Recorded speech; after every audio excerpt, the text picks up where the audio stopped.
to the Craig and Tizz Show.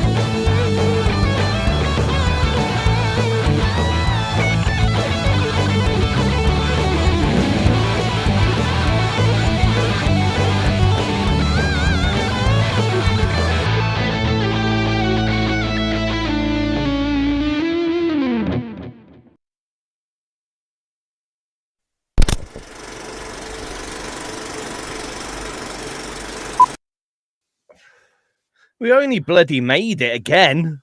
Hello, here we are. You know something I was noticing in the video? We do walk through the front door of a house, and we fade way back at the end. There's like a little white door. I think we walk in. I keep missing this. I need to look at the end of the show and try figure it out again. I didn't think we did, but maybe we do. Well, the door doesn't open or anything, but I think we kind of line up to it. It's quite exciting, to be fair. I like manning myself through a door every now and then. Well, don't we all? I mean, I also have much better hair in the video. I just got a haircut yesterday. Now you can see the receding hairline is more prominent now. So it's I have better hair in the actual video. So maybe I'll have to add extensions or something, or I don't know. I get dreads, multicolored dreads. I think would work really good for me. You know, I think it could work, to be fair, especially if you plait them a bit as well. Right on. Yep. And I'll get grills. I'll get grills for my teeth. Good to go. Good to go. I'll be rocking and rolling, man. So you'll be rolling at least. I'll be yeah, probably more like it. Yeah. Oh Lord. Oh, we have somewhat of a show lined up for you today. We're talking due to a unfortunate famous person disappearing from the world. We thought we'd discuss heroes. Or maybe we're not, because Mish says we're not discussing heroes. It's all a dream. So apparently we're imagining all this, according to Mish. It's quite plausible. After my day, I could be having a psychotic breakdown. In fact, I might have never even been a DJ on XRP radio. XRP radio might not exist. I'm actually sitting in an insane asylum in Brixton, imagining all of this. Computers aren't even real. They all these people around me going, what screen? What's a keyboard? Shut up, you insane person. We're still in the land of cup and ball and string. Yeah. Yeah. I mean, do I dare ask you, how was your day today, Tizz? You know what? The start of the day, the majority of the day was bearable. It was okay. Bit of an awkward place to get to in the first place. But, you know, a good day of work with a good colleague. So I can't complain too much. Getting home was an absolute nightmare. As you already know. I know, but they want to know. They're waiting with bated breath to find out how you got home. I basically got in my house about, I don't know, 30 minutes ago or something. I unfortunately, my work colleague was very nice and was like, I'll drop you off at this train station. And I was like, brilliant. My train's not for about 50 minutes. So I'll just go to the pub over the road and have a pint, which I did. It was a lovely pint. I walk back over the road, walking to the train station, and the whole side of the train station that I need to be on is being renovated. It's bricks and mortar kind of thing. So I had to get a taxi home. And unfortunately in Scotland, this is the one downside. Unless you're in a really major area which does have Ubers, taxis tend to be like, there's little taxis in each of the little towns, little taxi companies rather, in each of the towns. It's really difficult to get them out of the towns they're in. Oh, I get that, yeah. So like trying to book an Uber from Hamilton to where I live, impossible. No one will accept the ride. I ended up having to get a taxi firm from this side to drive all the way to me, so they drove back and they'd be back in their own area. But I couldn't get a taxi firm from where I was to drive me to me, because then they wouldn't be able to pick up a fare over there, so they'd have to come back, and it's a waste of their petrol in their mind. So they just don't accept the fare, which is aggravating, which led to me turning up for the show and that's why it's a little bit unprepared today, but don't you worry. Yeah, because we have much talk about nothing as usual, and we have music to play. So between the talking about nothing and the music, that's the Craig and Tizz Show that you've come to know and love and to expect.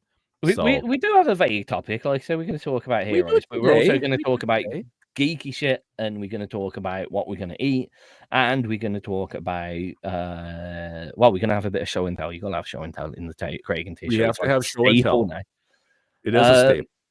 and some other stuff and things. Also, sorry for anyone that loves a perfectly clean audio feed. Unfortunately, it's really fucking hot in the UK at the moment.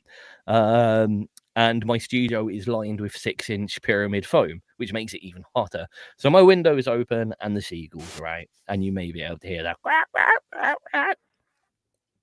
Well, as long as they don't come in the window, I think we're okay. Fingers crossed. Fingers crossed. Yeah. They haven't been in the house since the one time that they were in the house, so that's good. Yeah, I'm the opposite of you. My studio is lined with wood paneling, therefore it bounces like crazy. But I never really record anything, in the studio. Everything goes straight into the board, so it's not really too much of a concern for me. Not really. So. Not too much of a problem. Yep. We'll probably. I mean, you should probably have this room for when it's cold over there. Not a bad idea. I mean, right now it's pretty livable down here because we've had a heat wave like you guys have too, but we've had the humidity as well. Like yesterday and today was like the feels like was like 97 degrees Fahrenheit. I'm not sure what that breaks down to for you guys, but it was like a swamp outside, just horrible. So that's where Icebox Studios is invaluable in the summer. It's just perfect down here. But as you all know, in the wintertime, I can't feel my fingers when I'm trying to record. So it's not good. I have little space heaters every place, so I at least keep my feet warm. So anyway, there is that. What else should we touch on? Probably we should at least make a note about the passing of Ozzy Osbourne yesterday. That's quite a loss for quite a few people. It is. As a Brummie born and bred, that's for those people out there. A person from Birmingham in the UK. I appreciate a lot for what he did for the music scene in Birmingham and the West Midlands. He definitely, his existence and what he did definitely created a very strong metal scene and a very strong metal community in Birmingham. There's actually a place in Birmingham called Black Sabbath Bridge. It was just a normal bridge. They put a bench on it, then people started sticking photos and pictures of Ozzy and Black Sabbath on the bridge. And since he died, people have just been going there and like they'll sit on the bench and have a drink to him and leave like half their beer on the bench. So it looks, to be honest, if you're not from Birmingham, it looks like a hobo spot because it's just like empty cans and bottles all over it. There's a few bouquets of flowers and whatever, but at first glance you're like, ooh, someone's had a strong drink there, and it's just people walking past having a drink and leaving. Like it's a typical thing for the people in Birmingham. I think it comes from, we had quite a lot of Irish gypsies in Birmingham, and it's a typical thing to go to the grave with like your whiskey and you pour some of the whiskey on the grave kind of thing. So I think it's kind of stemmed from that kind of idea. So loads of people will, it's called leaving a dram.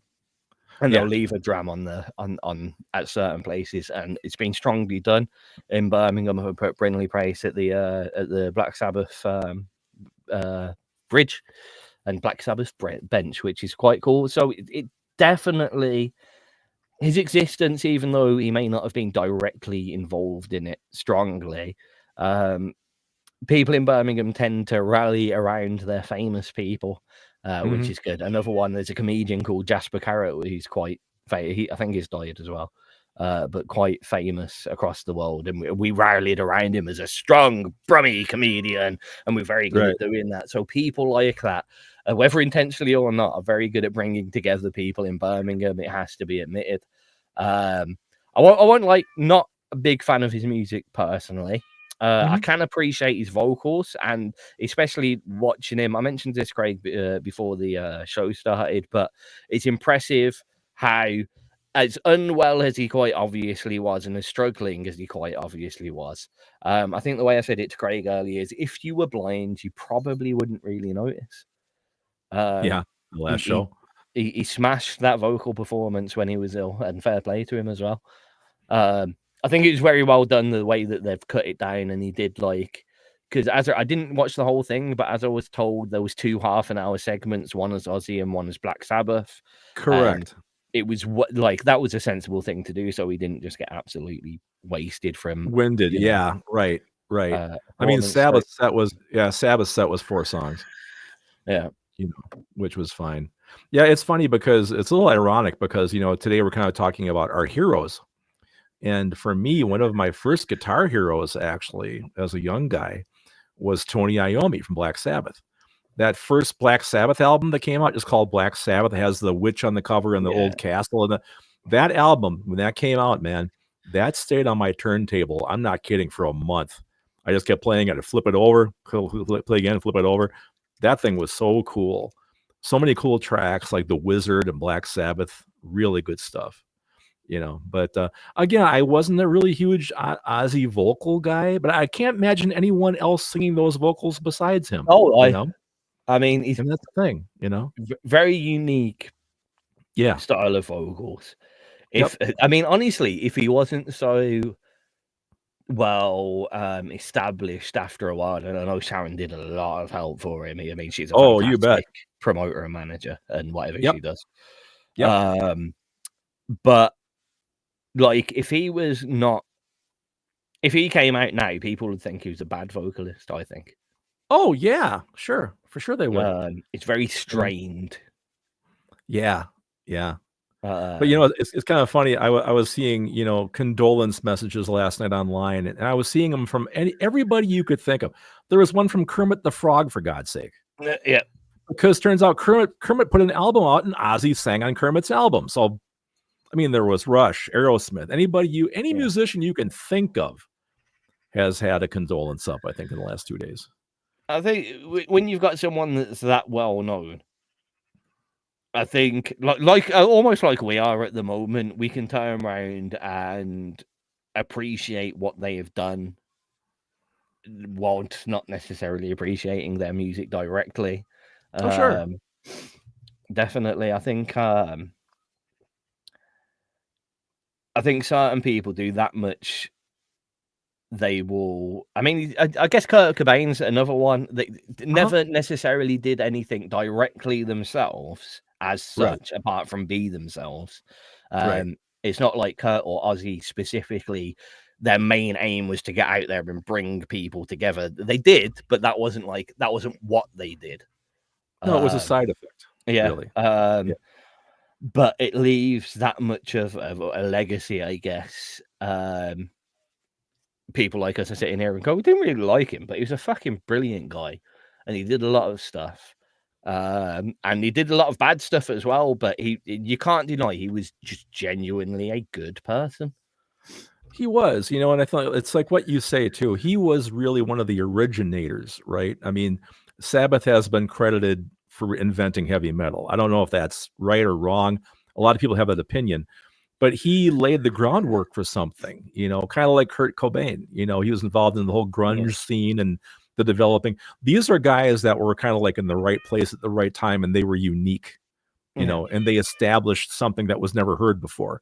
Now it's kind of been imitated and duplicated and, moved. What's the word I want? Evolved maybe from what they started out with, but they were the trendsetters, these guys. Now, for a guy my age, what's going to crush me is like when we lose Jagger, or Keith Richards, or Pete Townshend from The Who. That's going to flatten me because those guys were my heroes coming up as a young guy, So, and apparently, as we all know, Keith Richards is going to outlive us all. I mean, Keith's like 300 years old, and he's not going to go anywhere. But anyway, so that's that. Yeah. It's going to be a weird one because I feel like in this day and age, even if something new comes out, I think new feels less new than it used to back then. I know that sounds a bit strange, but you get quite a few people that are like, I've coined in a new genre. Maybe it's more personal to me, this difference, because I listen to that much music as a general that it's very difficult to sit down and go, well, that's really different and new. There's stuff that stands out a little bit more than others, but when you listen to such a massive variety of genres, it's impossible to sit down and go, well, that's new, because it's like, well, there was a bit of that over here and someone else has done that kind of thing. Yeah. So new stuff. Whereas like you said a second ago, they've been credited for the birth of heavy metal. Right. We also know that there was a lot of people kind of dabbling with that kind of sound anyway. There was. But as Black Sabbath and Ozzy established it to start with, you know, it's and at quite a famous level, I guess. It feels a lot more new than anything similar that would come out these days. Yeah. I would say, you know, if you wouldn't have had Sabbath, you probably wouldn't have had Slayer or, you know, the whole satanic Venom, the whole Satan metal genre, I think probably came off the backs of Sabbath. You know, maybe it's a stretch, but that's what I think. I'd say it wouldn't have. I think it would have existed. It wouldn't have been as, for want of a better word, well known. Yeah, no, that's a fair observation for sure. Yeah, well known for sure. I mean, I'd almost say if it wasn't for Ozzy, metal wouldn't be as mainstream as it currently is. That is a very good point. Once he did the solo albums, so the whole Blizzard of Oz thing, you know, the Bark at the Moon thing, that was much more mainstream metal. It's not just that. One of the things that really solidified him in the UK, actually, that brought him out of, and it kind of happened at the start of the Osbourne show, which brought him out of just being a metal guy. He was more than just that metal guy. Was he did that that track with Kelly, the Changes track, which was in no way metal at all. It was a ballad. It was a love ballad to between father and daughter. And the emotions in that. I mean, I think that was in the top 10 in the UK for a year or something ridiculous. Right. Yeah, he did. He wasn't afraid to branch out. He had that one duet with Lita Ford that what was it? If I Close My Eyes Forever? That was a hit here. That was a hit over here. You know, so and that was not metal by a long shot. It was again like more of a love song almost. You know, I think him doing that kind of stuff put him on the radar of other people. So whilst not necessarily again liking his music, I guess like us, a lot of people got to know his name at least and appreciate that what he does and stuff. I mean, yeah, again, I find I'm not a biggest fan of his voice. I can appreciate it and tell that he's got some talent there, but like, it's not a tone that I personally enjoy. Same way that I don't like Cookie Monster singers on, you know. Oh, I'm right there with you, man. I'm right there with you. You know, it's so funny, kind of going back a bit in the conversation. You were talking about if you hear something really unique, you know, the problem with that is that unique doesn't always mean good. I mean, if I hear some type of music I've never heard before, maybe it's like some guy taking a hammer and he's banging on a piece of metal or something and screaming. Okay, well, that's unique. Do I think it's good? No, because it sounds like a bunch of noise to me. Unique, how do I put this? Unique and tasteful is cool. But that's, again, that's a very individual thing, you know? Because I always hear, and this sounds horrible. I sound like the old jaded musician, but it's like, I always hear the same chord changes. I always hear the same structure. I always hear the same, you know, here's the chorus, here's the pre-chorus. Give me something different. When I hear something really different, I go, wow, now there you go. You know, it really perks my ears up, especially if it's done well. You know, that's why I enjoy prog so much, because it's really, there are no set rules to progressive music. They kind of do what they want to do.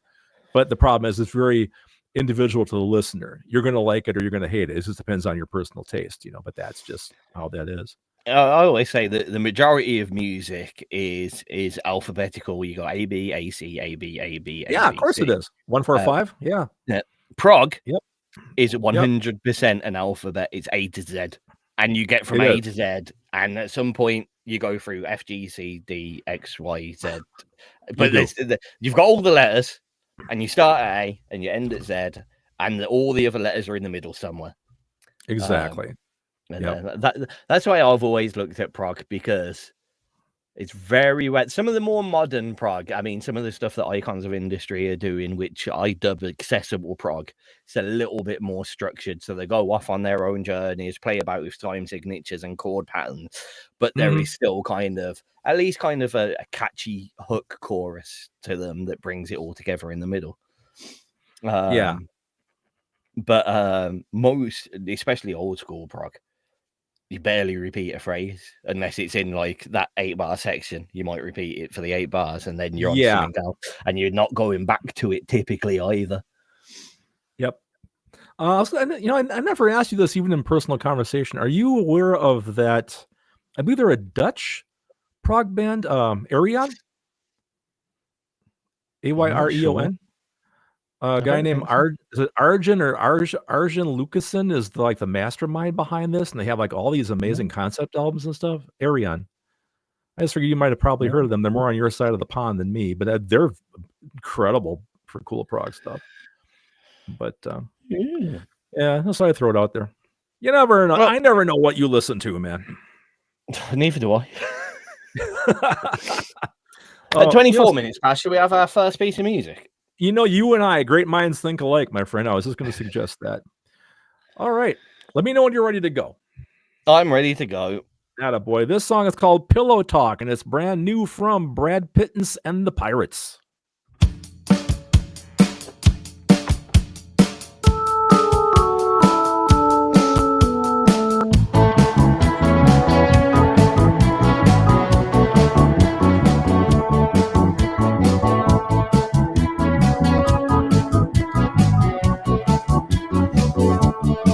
Don't wanna call you on the phone. Don't wanna sit here on my own. Don't wanna read your latest status. Don't wanna dream of you alone.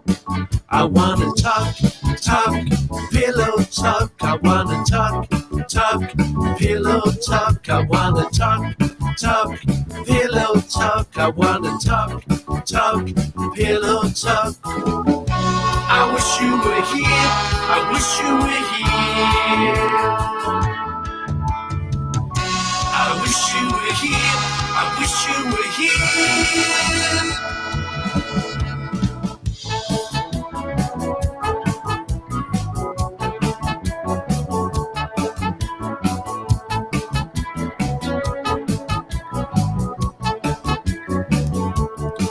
I wanna ride with you on the bus.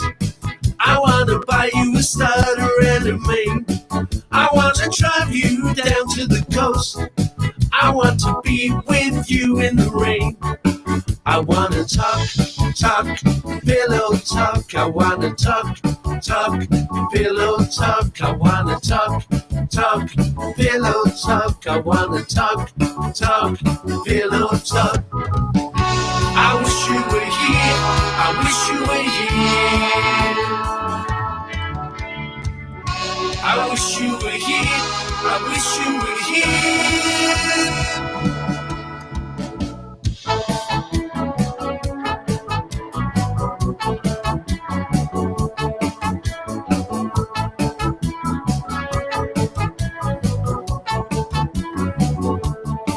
I wanna hold you in my arms. I wanna kiss every part of you.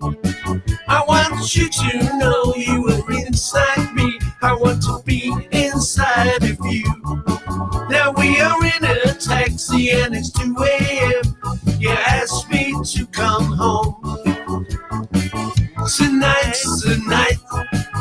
Girl, I'm coming for you. Girl, I'm coming for you. Wanna talk, pillow talk. I wanna talk, pillow talk. I wanna talk, pillow talk. I wanna talk, pillow talk. I wanna talk, pillow talk. I wanna talk, pillow talk. I wanna talk, I need you. Pillow talk. I wanna talk, I need you.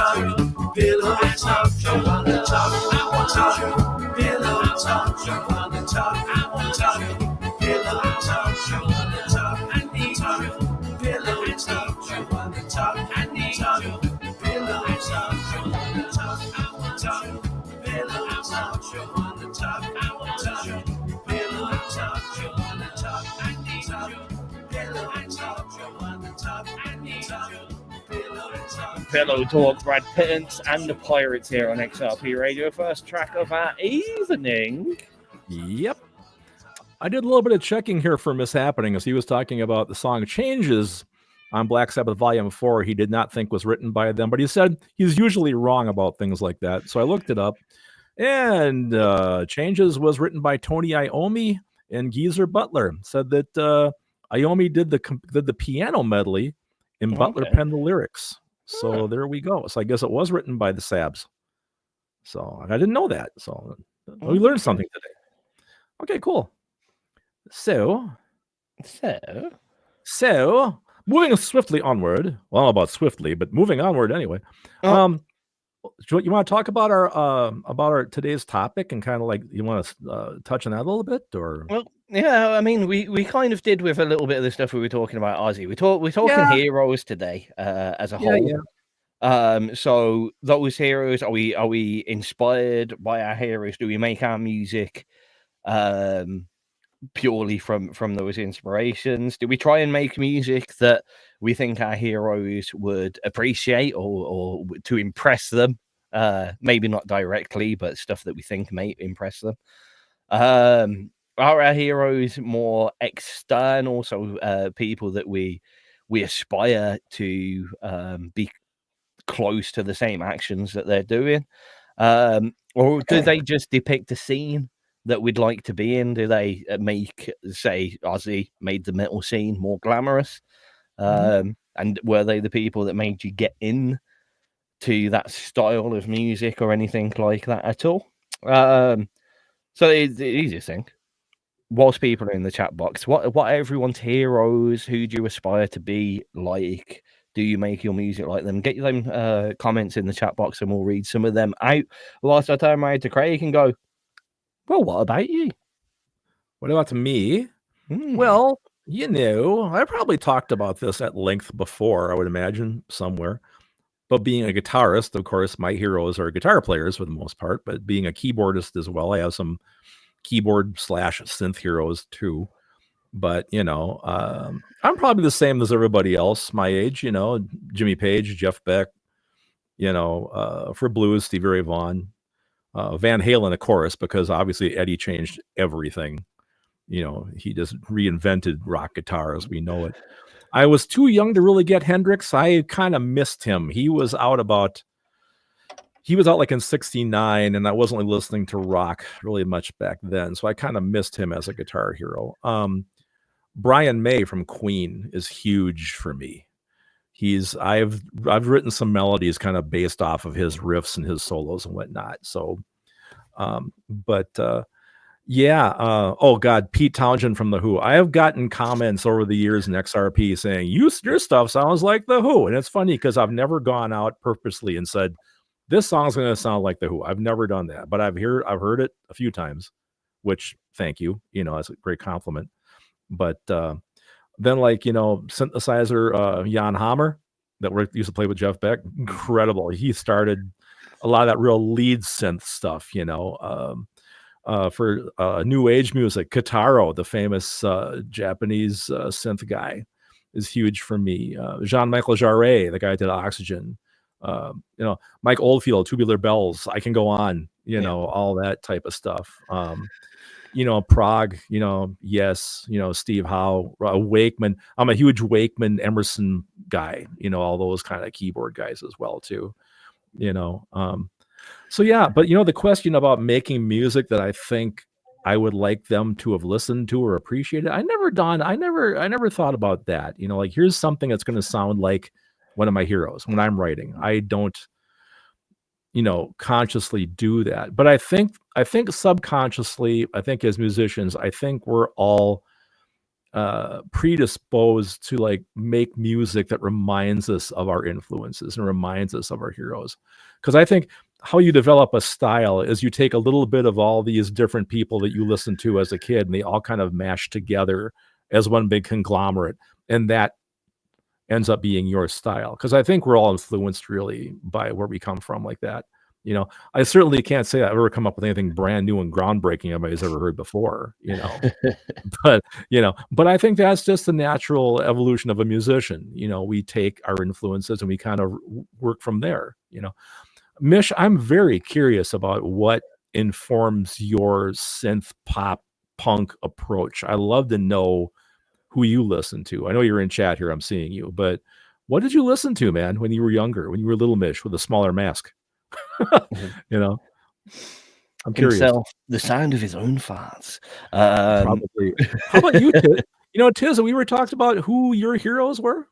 Well, You and I mean, well, you should be able to pick one like that. Well, you should be able to pick two of my musical heroes like that. I got it. Even... Bob Marley. Prick. Thank you. Ta-da! I mean, know? the two most obvious bass players that you could pick if you thought I was going to pick two people. Flea, Jaco Pastorius. Well done. There we go. Sorted.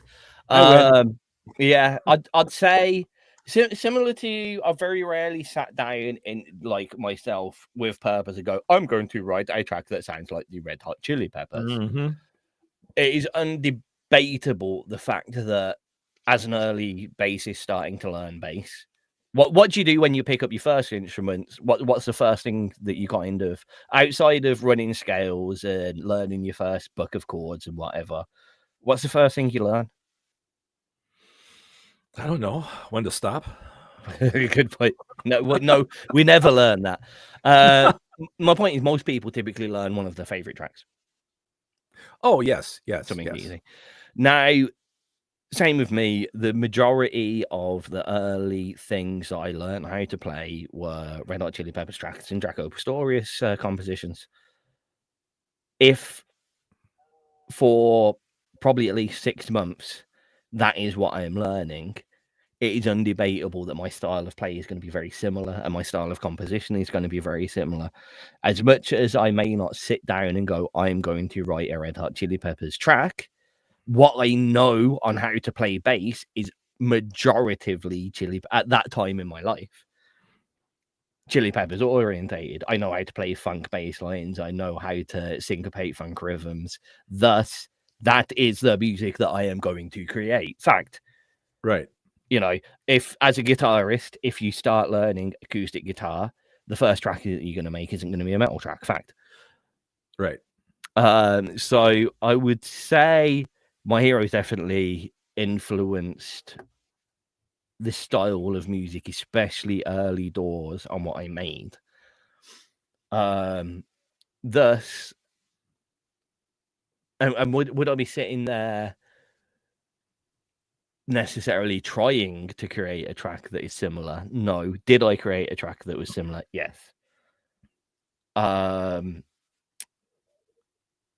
When it comes to the point of, I definitely at that point, whilst I'm making tracks like that, think about how certain heroes may think of the track itself. Definitely. Because if I'm naturally playing in a style and then halfway through a track, I go, well, this is a bit Chili's, isn't it? Yeah. I wonder how that would sit on one of their albums. Oh, you know, I wonder how John Frusciante would play that lick. Oh, I wonder how. So undoubtedly, I'm influenced by my heroes, but not as an obvious direct, like you, Craig. We don't sit down and go, I am going to copy or I am going to create a track within that remit. Not at all. Right. But we can't deny and say that it happens anyway, because it does happen anyway. So yeah, I guess subconsciously we do make music inspired by heroes and possibly even for them without realizing it. Yeah, it's funny. I mean, listening to some of a lot of the Tizz songs I know, okay, don't sound to me like somebody else. I couldn't say, oh, that track sounds like Peppers, or that song sounds like your stuff. To me sounds like uniquely you. I think again, later on in life. So if you listen to some of the Mighty Jam stuff and you realize that I'm doing mainly the lead vocals and the bass playing, and you listen deep into it, it's funk bass and the lyrics are quite off the wall, like Kiedis's lyrics, undeniable. Mm-hmm. So, but when you, especially in the early stuff, which was stuff that I did that was inspired by that, nobody else in my band was inspired in the same way. They all did their own thing. And I think that kind of led me to when I started making my own music, I took elements of every genre that I like. So my rap style is bearing on kind of acoustic rap with, I hate to say this, but everyone tells me it, with a bit of an Eminem touch. But Yeah. I've got the more acoustic rap flow akin to someone like Ed Sheeran, because I think it delivers well. If you look at any bass that I put on it, it's always very reggae and funky. If you look at any guitar that I'm playing, it's actually incredibly folk styled. I find, especially in things like Knife Edge, where it's very intricate finger picking. Yeah, I agree with that. And that side of things comes from my dad's love of folk music. He absolutely loves classic English folk and stuff like that, and some of the newer folk that comes out.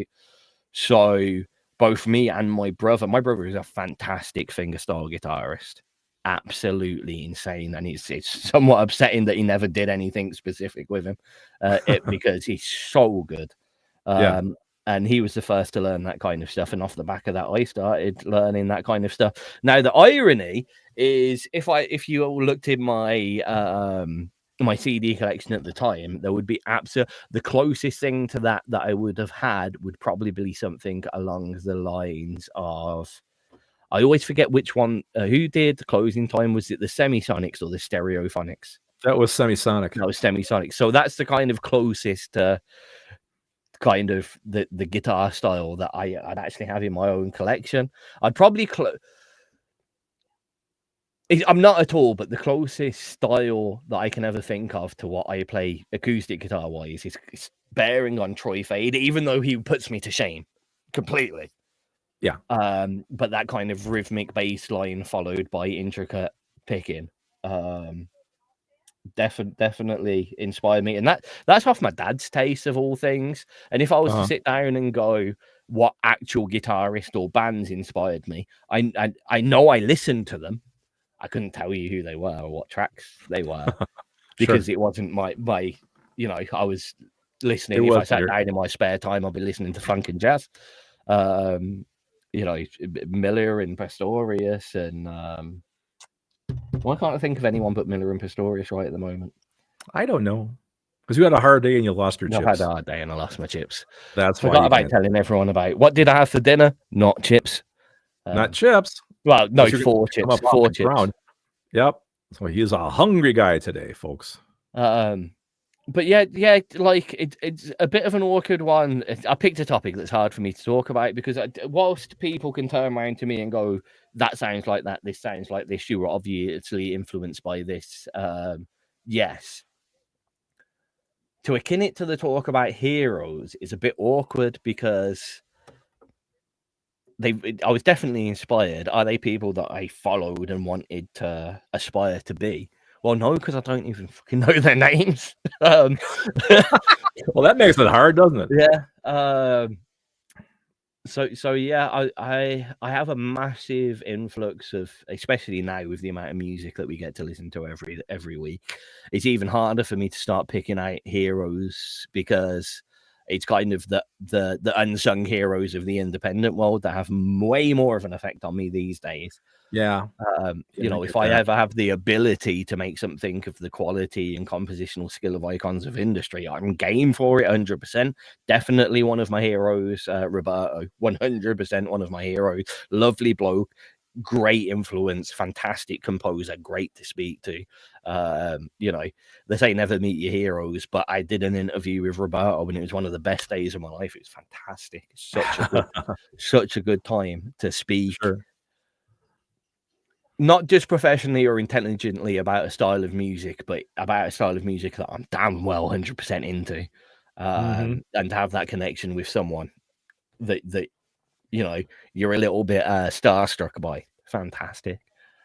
Another side, we can talk about more personal heroes. Craig, you're one of my heroes from one of the points of view as you're probably the closest anyone has ever got to me restarting my musical career.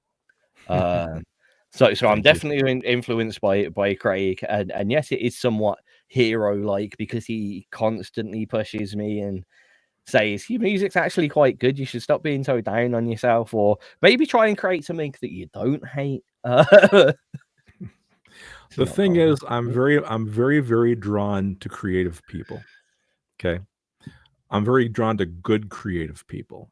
And you are one of those, my friend. You know, to hear the ability you have and what you know how to do, and to see you not do anything with it drives me out of my mind. But I realize that I'm retired. I have all day. I have much more time than you do. And I get that, you know, and I'm thankful for what I've got here. But, you know, what you do is amazing to me, you know, the Oh, ability you've got. And it's it's- just, you know, and like I was saying the other day, you know, like, you know, I had a friend over last night. We were talking about creativity and stuff. And I said, you know, I have people I know that are creative. They're not necessarily musicians, Mhm. but I'm drawn to people like that because I think we all have, how do I put this? Same inspirations, but we just manifest them in different ways, whether you're an artist or a poet or a painter. You know, we all go through the creative, the highs and lows and the writer's blocks and the, you know, we all share that stuff, you know. So I love talking to other people as well that deal in different art mediums, maybe is the word I want. I find that interesting. But yeah, you are capable of insane stuff, you know. Well, So I mean, I'm a little bit dusty now. I was capable of doing it. you'd get it. It's like riding a bike, man. It doesn't go away. Somebody told me once years ago, they said, oh God, how do they put it? Music will always be there for you. It will never let you down. No matter how depressed you are or how lost you think you are, it's going to be right there and it's going to be waiting for you. So when you're ready, it's there. It's never gonna leave you. And then I thought that was so cool. It's like, yeah, because man, there's been times I thought I was useless, you know, and you know all about this. I message you once a month. Oh, my music is horrible. I don't want to do it anymore. And then I come back a week later. Hey, listen to this brand new thing I've got. It's amazing. Oh, so You know, many times, so, listeners. yeah, So many you times he's know, done that. how many times have I actually? This is a bit of a tangent, but the next song I'm releasing on the 9th of next month is a song called The Final Verse, which is about a musician who gives up. And it talks about him writing and can't do it anymore. And he's old and feels like he's washed up. And, you know, it's a little depressing. And it could be a little bit about me, maybe at times. But that's going to come out next month. And I can't wait for you guys all to hear it. I think it's a pretty good track. So we'll see how that goes.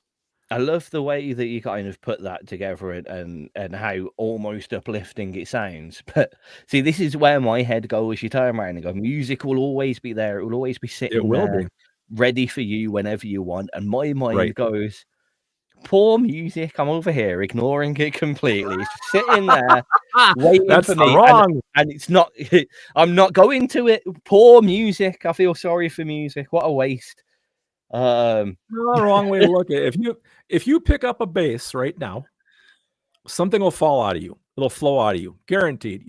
Your hands will fall on the neck. And oh, where'd that come from? See, that stuff doesn't go away. It doesn't. But I mean, in the same breath, I pick up a bass, I do that, and I go. It's almost like cooking a full meal and then putting it in a box in the freezer and forgetting about it.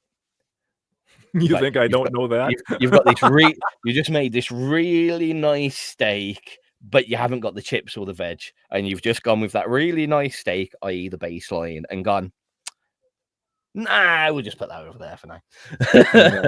And that's why you go back to it. You know, if you saw how many files I have on my phone where I've either like played guitar into it or sang into it or something, I have, dear Lord, I must have 30 different audio files of little riffs that ever, you know, haven't gone anywhere yet. You know, that's what you should do. Make a little notebook of stuff like that. That we can always go back and refer to it. And then I have this. Oh, sorry, my gaffer just messaged me. Same time tomorrow. Sorry, that always happens during the show. Yeah, again, for me, it's a little bit like, yeah, I've got this whole bucklet of it's almost like having a cat and then not feeding it or giving it any toys for like 4 months. Are you going to go back in the room that you left that cat in? You're not going to look at it. You don't want to look at it because you know what you've done there. And I'm the same. It's like, I don't want to go back to those riffs because there's going to be some really good ones just sitting there, going to waste. It's stupid the way my head works. I'm definitely somewhat autistic, even though not diagnosed. I mean, so I get to the point where sometimes I pick up my bass and go, no, this just doesn't feel right today. It's the wrong material for me to touch. Oh, I know. I know that. I always tell my wife I equate it to fishing. You know, I say I'm gonna go down to the studio now for a while and do some fishing. And like fishing is sometimes you throw out your line and you catch a really big fish. Sometimes you don't get anything. Sometimes you get a little bite. You know, that's how I equate music. It's the same. I'll come down here and I'll have some great idea. Some nights I come down there, just bang on a guitar and nothing happens. And I go, well, okay, there's tomorrow, you know. Or the one where you start recording a track, say at night, right? Then you go to bed. Then you come back the next day with fresh, what I call fresh ears. And you go, God, that's horrible. You know, I've done that too. I've done that a lot of times. You know, it's like, what was I thinking? You know, so it's just it's one of the great mysteries, you know? I always look at any track that I'm mixing, and if I realize that I've been mixing it for like over 4 hours, I will make sure that I save the track before I've even touched the mix. Mm-hmm. And then I've got 4 hours of mixing, and quite often I'll come back the next day and go, delete, back to start. Yeah. Well, that's one of the things too. Like if I'm doing like a drum track or something on a DAW, you know, there's the old adage about save early and save often, because you don't know when your program's going to crash on you or something's going to screw up. And not just save often, save different versions often. Yeah. So important, because if you just keep saving, you go back the next day, you listen back and go, fuck, I wish I'd had that version 4 saves ago, but I haven't got it. And as everyone knows with audio, trying to retrace your steps, not happening. Have you ever had the one happen where, you know, there's always the old adage about a band or an artist can record a demo, right? And then they go in the studio and try to, they redo the demo like as a more polished version, but it never has the same fire or the same impact as the original demo. You know, I do that a lot. I'll release the original demo because maybe it's sloppy or not as good sounding, but it has the intent there. It has the impact there with the original track. Well, what you're saying reminds me very much of a recording I did, funny enough, of Troy Fade. We mentioned him earlier. So I was lucky enough he came and played one of the XRP gigs back in 2012, 13, something like that. And he played one of our favorite tracks. It was Rant and a Whittle. And he played it live. And every single person that has heard both the tracks next to each other has always says, whilst the live recording isn't as polished and great, there's a certain rundown that he does at the neck, and then he goes into he goes from his blues jazz beat into a offbeat reggae beat. On the album, it sounds great. On the live track, he nails it. He absolutely nails it perfectly. On the how do I put it? On the recorded track, on the album track, everything is perfectly to beat. On his recording, he just leaves a little lilt, a little delay that if you did it to a metronome, he'd be off. But because of the way that it's worked, sorry, I'm very quiet. I don't know why. Turned up a little bit. Hopefully that works a bit better for you. Because it's because he leaves that little in to a metronome, it will be off. But when you're listening to it, it's the perfect amount of time to just wait, and it just works so much better than the recording track. But again, losing the polishes. There's a few duff notes through the track going up to that. But so far, anyone that's actually said, "Oh, out of the two, they always prefer the live recording." Well, yeah. Well, obviously, live is a whole different situation. You're not tied to a metronome or a click track or anything. You can have ebb and flow in the music as you're going, and you're reacting to the crowd as well. You know. I mean, I would say, whilst true, I wouldn't expect Troy Fade to be playing to a metronome for his studio albums personally, because I mean it's him, a guitar, occasionally a banjo or keys or whatever. But there's not it would almost be more awkward to click track that kind of stuff. I think I would think it would be, yeah. Even when you're double layering the guitars to play it naturally, I would expect would be a little bit easier. I wouldn't be surprised if he does the typical multiple ghost track thing. So we'll play it once, and there'll be some flaws in it, but he plays along with that initial one to keep himself in time with himself and kind of fix it, and then he does another layer, and it gets increasingly better. Would be my expectation, maybe with a little bit of cutting along the way. I don't want to ruin him, and he might be a one take wonder. I don't know, but I would expect there would be 5 or 6 levels of ghost tracks. Then what would be his final his album take, I guess you'd call it. And then I'd expect that for the few little duff notes and whatever, there'll be a little bit of cut in from the 6 other ghost tracks, find the best bit and drop it down. Is what I expect. I wouldn't want to ruin the magic, the illusion, as it were. And he might just do it in one go, and fair play to him if he does. But even if he doesn't, I would expect. Well, I know artists in the same vein. That's the typical process that they do. And again, you do lose a little bit of that natural flair, that natural touch out of it when you start doing that. And something again, it is that one bit in Rant and a Riddle with Troy Fade. It makes that lilt that anyone else, if you put a metronome to it, would consider a fuck up, I guess. Sounds like a purposeful list of emotion. When taken out of that beat-like concept. Concept will do. I'll get there in the end. Is that track on XRP by any chance? It is. I've got both. But do you want to have a little listen to Rant? Would you please?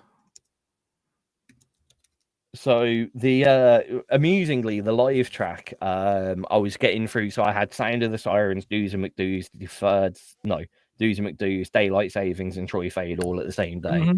They all did full sets. So we're talking about 40 tracks that I had to mix and master. Wow. I had a very short period to do them in because I had to send them out to everyone within 2 weeks. And whilst I was rushing this track, so the original track is called Rant and a Whittle. I mistyped, and Troy said, no, just keep it like that so we know it's the live one. So the live version, because of my mistype, is actually called Rand and a Whittle. I replaced the T for a D. So yeah, this is the live version. Look out for just that reggae drop. It's exquisite.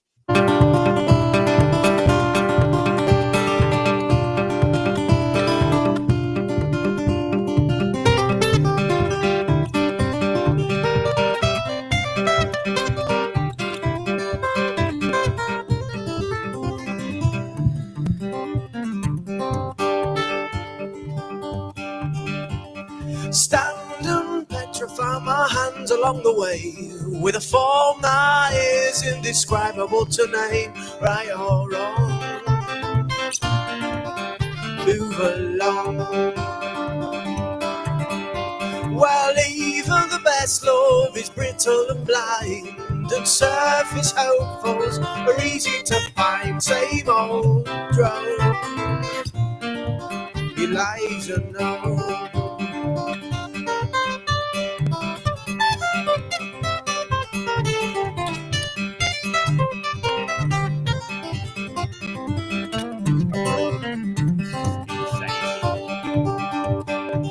They say the stronger your spirit, well, the deeper the strain. If you don't find release to give for what you made, right or wrong,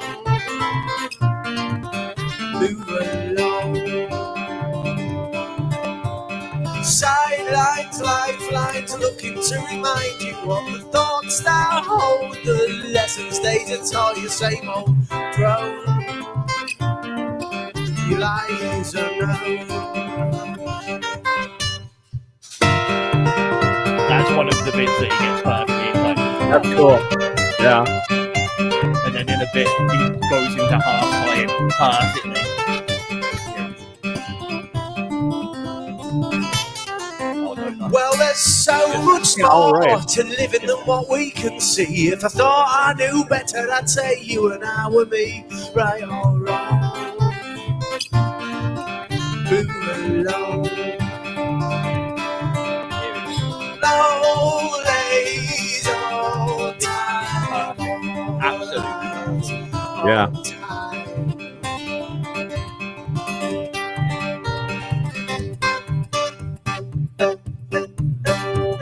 Well, even the best love is brittle Nice. and blind. When surface hopefuls are easy to find, same old drone. Lies alone.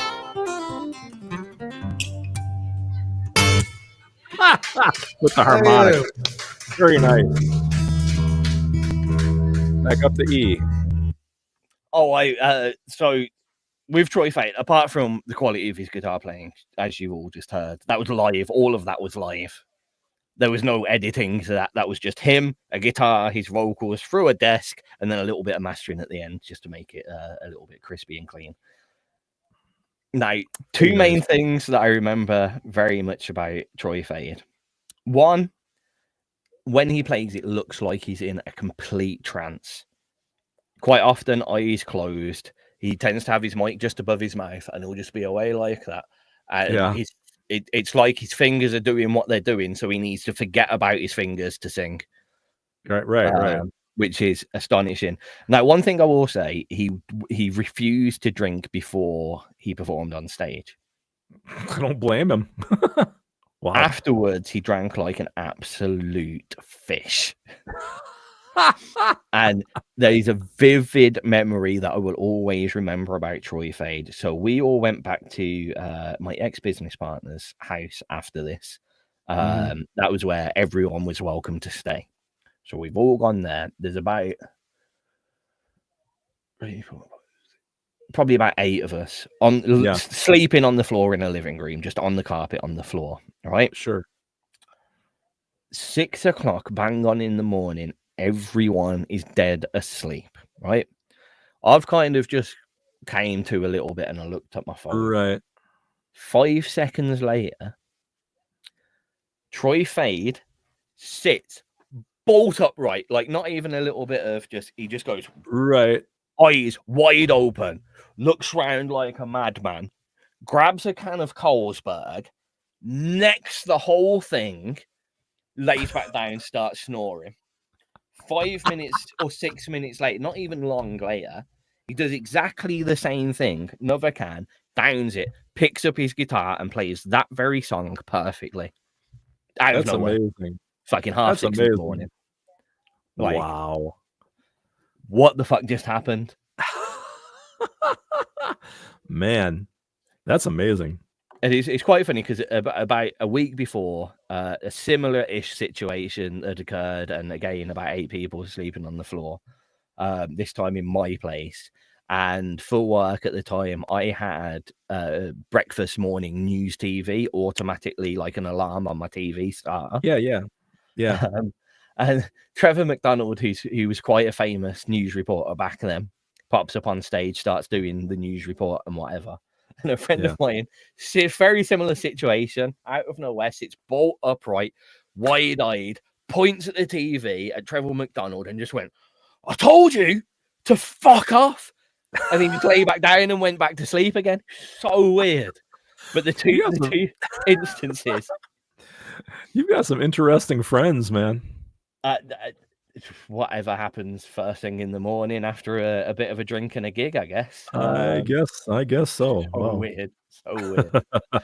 But yeah, there you go. A little bit of Troy Fade, pre-mix, post-mix and mastered by me after the live gig. So that's why it sounds pretty. No, it would have sounded pretty anyway. It's Troy Fade. Who are we kidding? So yeah. So is he still active? The one thing that I very much know about Troy Fade is he's generally out and gigging. Okay. He's being very quiet on the old social media front. It's undeniable, but I think he started. I and I'm not quite sure what it is. That I've seen on my radar something called Starseed, and it's experimental music creations from West Yorkshire, which is where he is. And I don't know anything else about it, to be honest. I just know that is going to be a thing. But again, you go to his like Facebook, and he posted a profile picture of him in his living room. I think it was September 14th, 2024. And then previous to that, the last time we heard of him was November 8th, 2017. Because he was played on BBC Six Music with Tom Robinson. So it's but I know I am pretty sure that he's been gigging at least here and there. But yeah, it's very very sporadic and quiet from Troy quite often. I think he's happy just doing his own little thing, doing his own little gigs in his own little remit, which is fair play. Yeah, I get that. Yeah. I'd say Troy Fade is definitely one of my acoustic guitar heroes, just because on paper he shouldn't work. He's quite a quiet. What's the word for it? I don't want to say humble, but something along. He's very very quiet, very quite tame person. And then, you know, bit of a drinker, bit of a funny guy, and then he comes out with just that skill on the guitar. It doesn't quite match, but it works so well. I guess that I like the fact that yeah, it's not. How do I put it? He's not chasing fame. He's not up himself. That he's such an amazing guitarist. He just kind of waddles up to the stage, has a beer, plays some songs, and sees you later. Which I just like. I like that. I think it's quite often in this world at the moment, you get a lot of bands, artists that, you know, they almost put themselves out there as we are the best. I know. We're a band. You might like us. You see quite a lot on Facebook and stuff. You see people going, "Do you want to hear the next best post-hardcore get band?"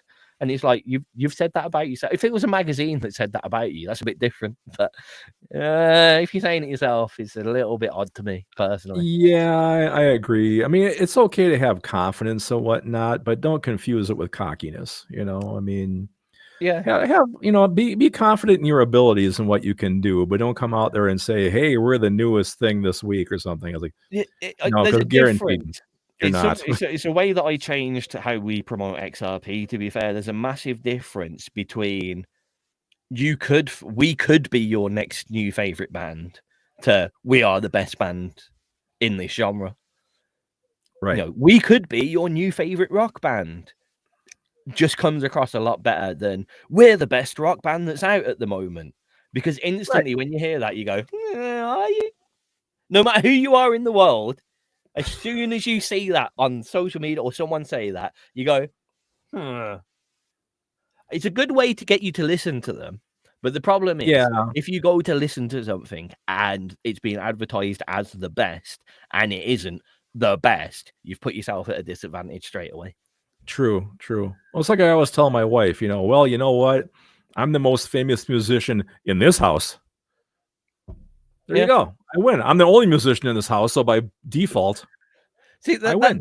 That's a little bit of fun. In fairness, that is a bit of fun. Of course it is. But you know, like if you'll turn around and go, you know, Cluckzilla could be your new favorite story. You don't go Cluckzilla, the best multiverse epic that has ever been released in musical format. I know better than that. You know, and you're going to do better doing that. A little bit of, again, I want a better word than this. I know you used it with Troy, but a bit of humbleness. I'm a great believer in that. Always be humble, man. The worst thing you can do is, what's the old adage? Don't believe your own hype. You know, don't start believing, especially when people start telling you that stuff, like at a gig.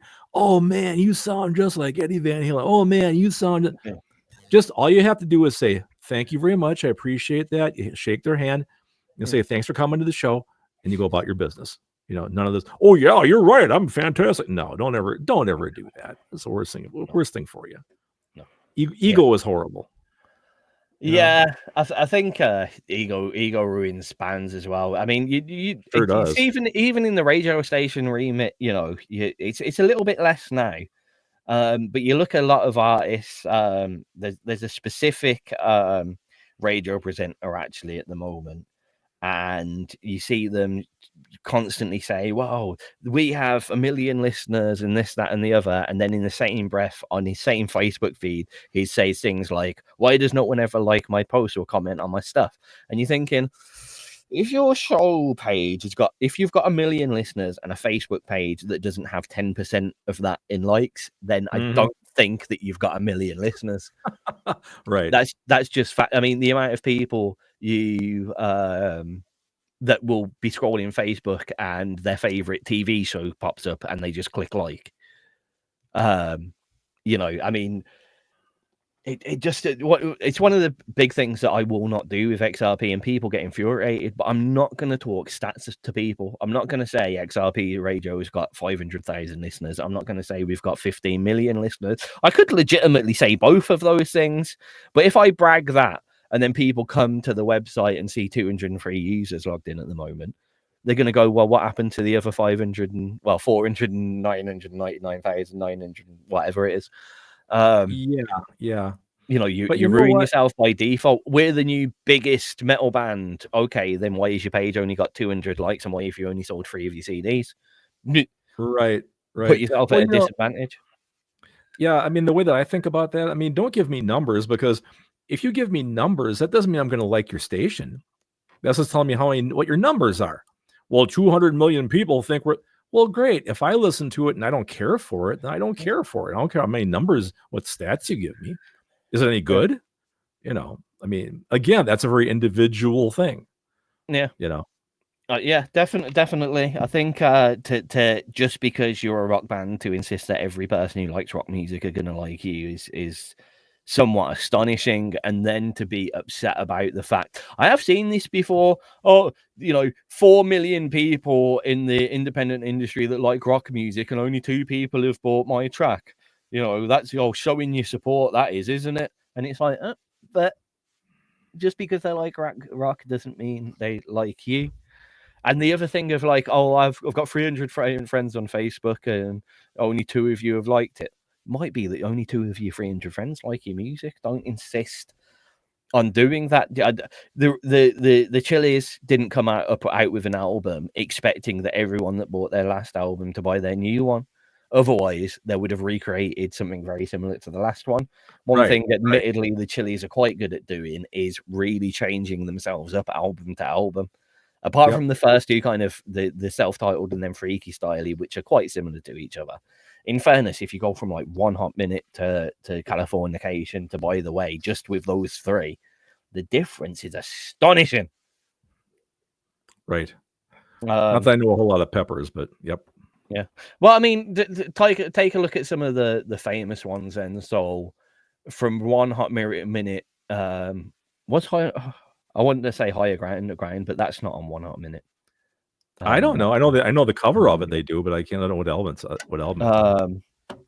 But I mean, even if you look at like 2 big ones, Californication to By the Way, you know, the similar poppy tracks on each album. But if you listen to them both, I mean, they didn't rap in Californication for a start.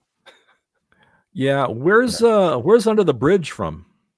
That is on Blood Sugar Sex Magic, I believe. Okay. Yeah, like I said, I'm not that huge of a Peppers guy, so they're kind of lost on me, unfortunately. And yeah, Blood Sugar Sex Magic. Okay. But yeah, you know, quite the difference from album to album. A few similarities in between, but if it wasn't so easy to listen to anything with Flea and Anthony Kiedis on it and instantly go, "All right, that's a Chili song." Almost if you took them away and had other people singing on it, you would not think that it was a Chili Peppers album to battle. Personally, I don't think anyway. And they didn't do it with that expectance. They didn't come out and go, "Why aren't all of our old fans buying the new album?" They went, "Here's something a little bit different. Give it a go." Good sales pitch, actually. That is. It's what we do at the doors all today. You might not like it, but what's the harm in giving it a go for a week? Give it a listen. What's it going to hurt? Your ears aren't going to fall off. We've been talking really well. I've realised that we've still got the majority of the tracks to play for the evening. I know. I'm looking at my list as well, and I'm going, I think we'll have a little back-to-back. Sounds fair. And then probably another back-to-back and another back-to-back with a bit of chatting in between. We've only Yeah, got 45 minutes left. I think so as well. And we haven't done show and tell. We haven't done what's for dinner. We haven't done all that geek time. None of that stuff today. Well, we'll fit some of those in between the back-to-backs. I think we'll have to do that. What's the first two, Craig? Okay, we have Does Anyone Hear Me by Collins and Streiss, and followed up by Dabble by Hybrid Kid.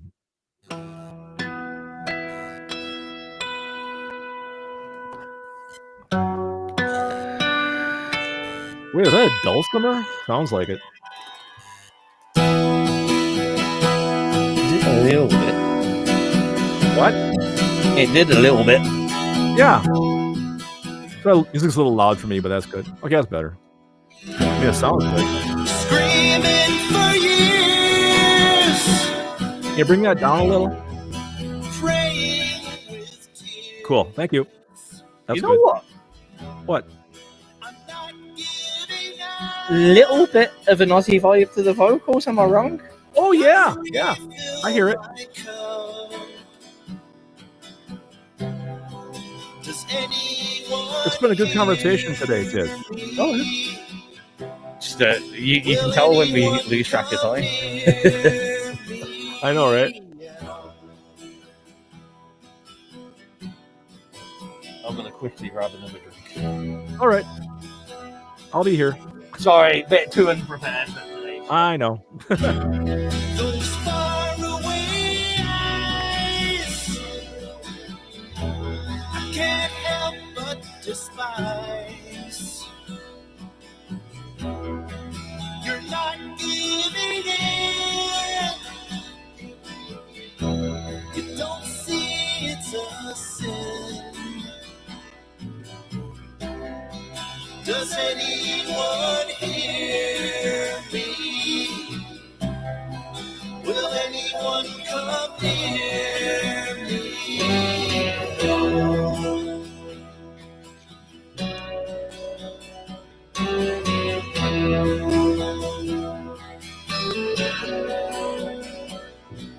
I'm not finished yet. I'll place one more bet. The tables will turn. In hell you will burn. Now what will you do? Did I just go too far? What you put me through has left a permanent scar.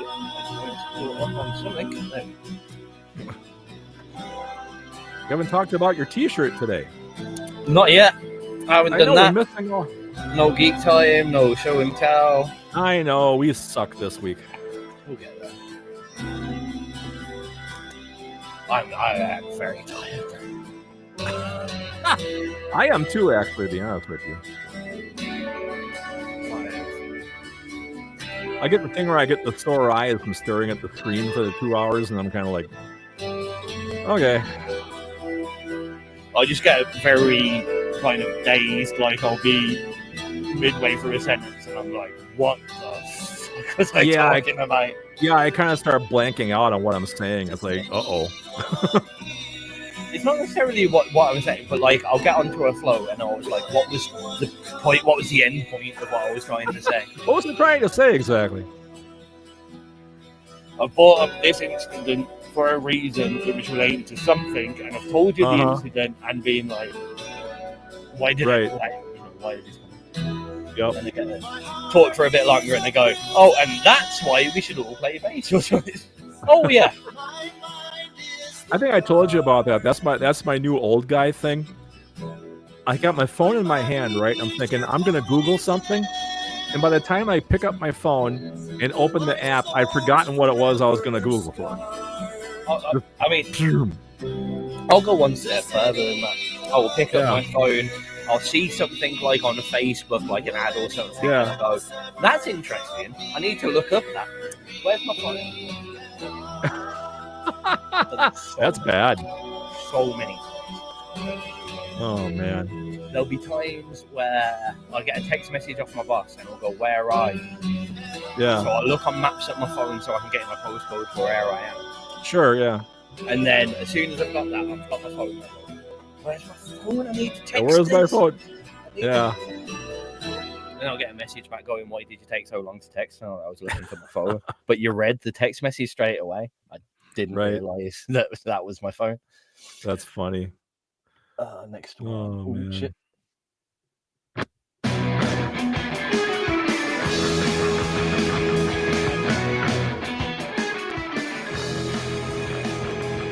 Got that drop beat. Back, boom, back, boom, boom, back.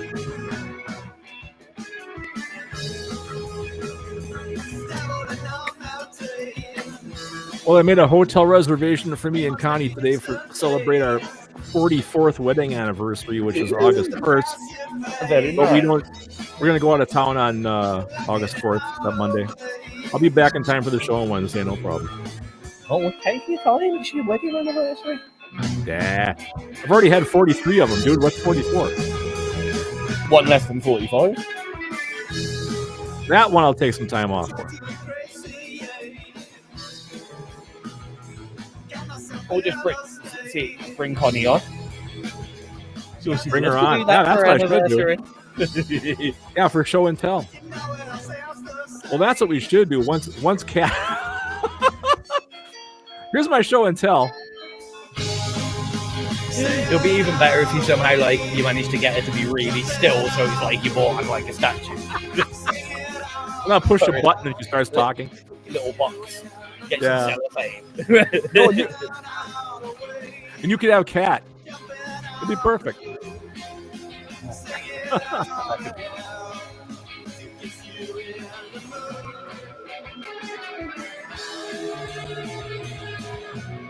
It's really cute. I got a message on Miles' YouTube page about, don't unsubscribe from me if I don't post for a while. I'm going to be moving.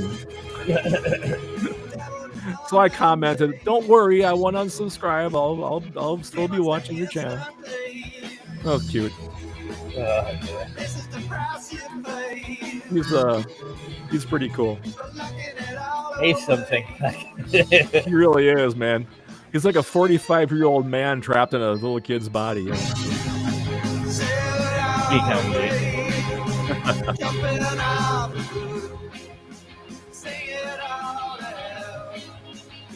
All I can tell you is we got into like a 45-minute conversation about dragons at dinner. That was pretty funny. Easily done. Yep. The only downside is he always thinks everyone is interested in everything that he does. Yeah. He starts Well, some shit about Minecraft, and I'm like, I've got no idea what you're talking about. But don't you think that's cool? And I'm like, I don't know what that is. Yeah. And I hate doing that thing because you hear it on the train every day where like a kid will be chatting to their parents and they go, oh, that's so cool. And it's like, I don't want to falsify him into this weird. Yeah, you're right. You know. That's a good move. Here we go. All right. Dabble from Hybrid Kid, preceded by Does Anyone Hear Me from Collins and Streiss here on XRP Radio. Quite the juxtaposition from Craig. Yeah. That wasn't like I planned it that way. I'm not that smart, you know. But sometimes they come out like that, you know. I have to say, as unplanned as it is, your hot pick selections have tended to have quite a good flow for them, or it's seemingly a purposely antagonistic flow that somehow works. Well, you sir are totally wrong, but thank you. I'm not smart enough. I don't think like a DJ, right? I mean, I don't think about flow and mix and all that kind of stuff. I don't think any DJ on XRP Radio thinks like a DJ. But aren't you supposed to? Well, I mean, DJs, I say DJs because it's a world recognized term. It's like, XRP DJ. I kind of get what that's meant to be. But realistically, we're definitely more on the presenter side. We're radio presenters, not disc jockeys. Now, see, when you tell me presenter, I think of the, like, over here we have like the Miss America beauty pageant, you know, and the presenter is the guy that like hands them the trophy, you know. Here you are, Miss America. That's a presenter. The person who presents the trophy. It presents, yeah, that's not a. But then again, I suppose we're not a radio station, so I guess DJ really wouldn't fit because we don't do radio really. It's a pet hate of mine that I've had from the moment XRP radio settled into being itself, and we got stuck with the word radio. And they should be. I always wanted to change it to something like SIB, XRP radio, SIB, or well, XRP, SIB, socially interactive broadcast. I thought that was the perfect thing that says what we do. The only problem with that is it's not a term like radio that everyone fucking knows. So you do XRP radio, people submit music because it's a radio station. People listen because it's a radio station. Yeah. If you haven't predetermined the term socially interactive broadcast, none of that necessarily says it's going to be music based. It's going to be how it's delivered. Yeah. And I fucking hate the term influencer because I don't want to influence people. I want to give people access to stuff that they might not have had before. I don't want to influence them to like it or not. I want I'm more of a shopkeeper. I put everything on the shelf and people can take it or not. Yeah, I like that idea. Now, see, James Doyle's talking here about he's done a DJ thing, and he worked on the flow of his set. See, that's what a DJ does. I've done that in the, like, if I've been, as you know, I used to do, like rave DJing, vinyl bass, well, CD and laptop mixing. I did a bit of vinyl, but not so much because it's awkward, more awkward these days. And if I was doing like a drum and bass set, well, you kind of have to plan it because if you accidentally drop a reggae track in the middle, it's just not going to fucking work. Unless you're purposely mixing it in, okay, before anyone says that. But like, if you're just doing track-to-track mixing, you can't go from drum and bass to an opera. It just doesn't work. So in that remat, as a disc jockey, as a DJ, yes, I would. XRP as a rule, you can't. I mean, it's impossible to do that with a new submissions list. The amount of time that you'd have, because you haven't even heard the songs yet, so you don't know how you're going to stack them or whatever. I mean, again, it's a little bit on the amount of time that XRP presenters, DJs, whatever you want to call us, have. But say you're doing a 3-hour show that's going to contain about 2 hours of music. So you've got to listen to 2 hours of music, and then you've got to keep going back to listen to those 2 hours of music and trying to place tracks on top of each other. And then you've got to listen to it from the start. So you're listening to 2 hours plausibly up to 8 or 9, 10 times. That's a day out of your life just to program a show. It's not viable. And to be honest, I think it allows for, it's almost like what we were saying about a live gig as opposed to the recording and how you get that natural flow out of it. It allows us as DJs, as presenters, to turn around and go, oh, this person's in the chat box, so we'll play their music now for, and that's going to completely go away from your mix list. The other side is if you put too many mix lists out like that and people are used to you doing things in order, they're going to go, okay, there's 5 tracks in front of me, so I'll turn up in 30 minutes time and my track will be played. Whereas if you put 30 tracks and you go, they're going to happen at some point in this show, people are going to naturally go, okay, then I'm going to tune in and hopefully my track will be on and I get to listen to some more music as well. Personal opinion there, but I think that's a better way of working it, because the amount of times where I'm sitting in someone else's radio show with another station, I don't do it publicly because I'm not that kind of guy. I don't want the limelight in someone else's show. That's not fair. Not that I mind people doing it to me because I'm better. So Mr. Humble, ladies and gentlemen, thank you. You're talking about flow and stuff. Ask anybody in a band whose job it is to put together the set list. They'll tell you about flow. That's one of the hardest things there is to do, man. That's different. One of the things I liked about the Mighty Jam Band is because we had a jam orientation anyway, we were basically working around riffs and pre-productions that we've done. Right. What was nice about that is because we were electronica oriented anyway, we went on stage with the mindset of a vinyl DJ again. So we sat there and we were looking at the crowd, and it's like, oh, the crowd are getting a bit tired now, so let's do something more laid back. Oh, we need to get them up and moving now. We got them too laid back there. They've all gone to the bar. Let's get the beats going. So we didn't really. There was a couple of times we had a set list, or we had a vague playing order, I guess. But quite often live on stage, we'd turn around and be a bit like, oh fuck it, let's switch it up a bit. Oh, we weren't going to play that one, so let's chuck that in. That feels right at the moment. And again, you get the joy as well of, if you're a little bit established, you've got a good crowd with you, you'll be on stage and you get people go, play that one, play this one that we like. And you can, if you're not abiding by a set list. I would always say to bands, don't be so aggressively set in your set list ways. Understand that you're going to want to play your single close to the start, so everyone gets to your latest track and it's fresh in their minds before they've had too many drinks, so they remember it.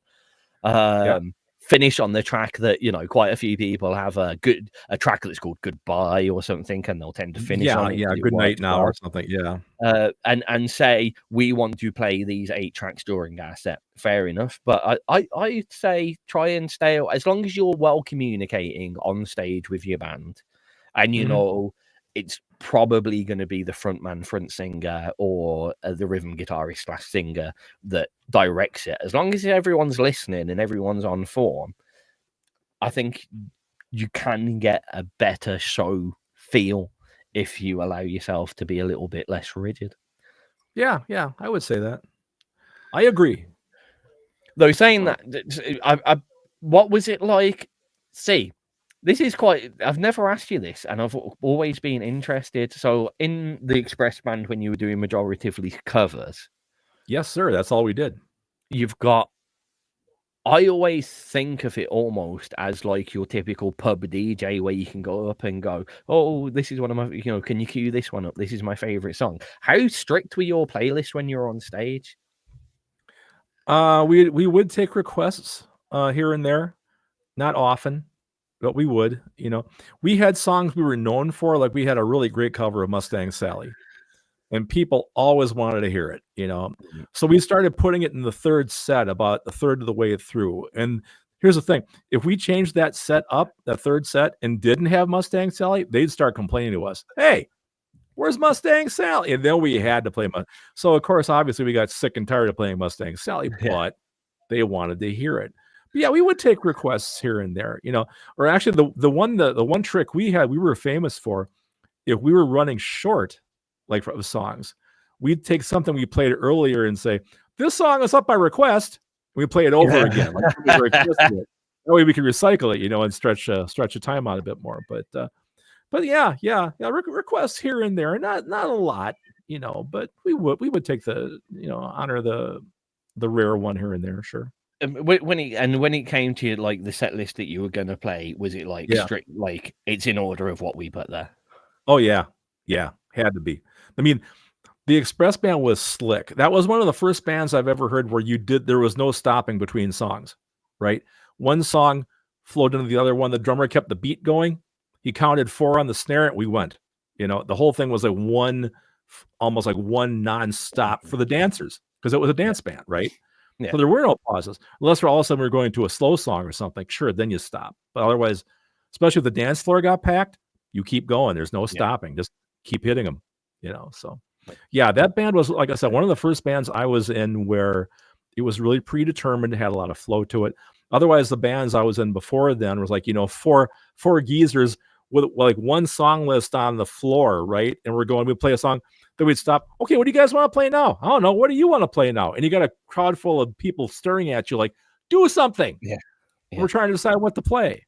Express was the total opposite of that. So yeah, I mean, again, the Mighty Jam Band, weirdly, as free flow as we allowed ourselves to be, because of the amount of tech just on stage in the first place, it did have to be quite a well-oiled machine.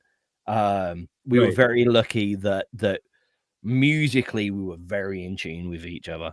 Like if Right. there's times where in a rehearsal room, one person could just play one note on their guitar, and everyone was just like, right, okay, let's, we know what we're doing now. We were Yep, very, that was very us in too. tune with each other, and I Yep. guess because there were so many people on stage as well, if anything or anyone was a bit unsure, the rest of the people on stage could gather that, and they'd be able to come to the front of the stage while someone at the back of the stage, and you could almost hide the mistakes. You know what I mean? If someone goes, shit, what are we doing now? You can hide behind 7 other people, and one person next to you can go, oh, you fucked up. No one would be any the wiser because you got 7 people causing a fuss at the front of the stage. Right. Bit of misdirection. It's almost a bit of magician skills, that one was. I guess. And because of the amount of tech, the amount of times that things could go wrong, but because we were a jam band, we could get away with just the guitarist and the drummer riffing off a riff that we were going to play in the main song, whilst the synth player had to turn off his computer and turn it on again and reload his patches. Yeah. So you've got the guitarist and the drummer just doing a little trade-off, because typically me, even though I was a bass player, I was a tech guy as well. So I'm the one that's unplugging shit and getting everything going again. And then your lead singers and your backing singers can just riff off each other and just chat and drop some like one-line vocals or whatever. And as soon as it's ready, I'd look up at the drummer, and all of a sudden you go, right then, and you just hear him go, Bataka, Bataka, Bat, start of song. And everyone knew that cue. As soon as he went, Bataka, they know, right, I've got 2 beats. Let's hit the E. And it worked. It did work really quite well. Yeah, it sounds amazing. A weird sidestep. That punk band, my very first band that I was kind of really in that did anything of good. We were an absolute mess, but it worked so well. So we did have a few of those moments like, what do you want to play next? But we switched it round. Instead of looking to each other and kind of being unsure on the stage, James, the lead singer, will go, we haven't got a fucking clue what we're doing. What do you want us to do? And it just worked really fucking well. That's a good way. That's a good way to do it. What do you guys want to hear? Yeah. And like, it worked even better because he would be a bit like, you haven't got a fucking clue who we are. We don't know what we're fucking doing. So, do you want to hear something loud or quiet? All right. Yeah. Any guitarists here? What's your favorite chord? Okay, let's go. Here we go. And then as soon as you've got, fast played song in G, luckily we're quick enough to go, okay, we have one song that runs that way, so we all know what to do.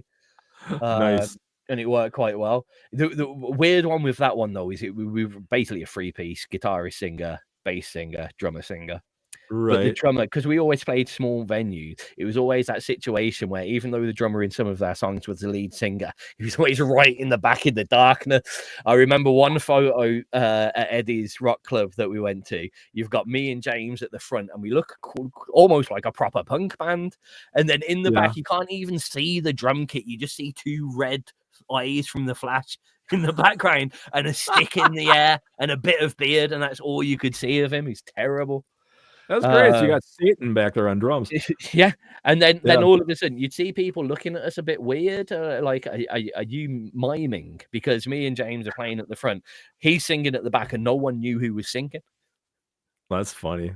Hilarious. Oh, man. We should probably do another couple. Yeah, we better do that, man. It's a lot of talking today, but that's okay, though. It's good. All right, another back-to-back. Aye, and please. All right, we have The Other Side by Surviving December, followed by Peppermint Patty by the Tick Bryan Band. Well,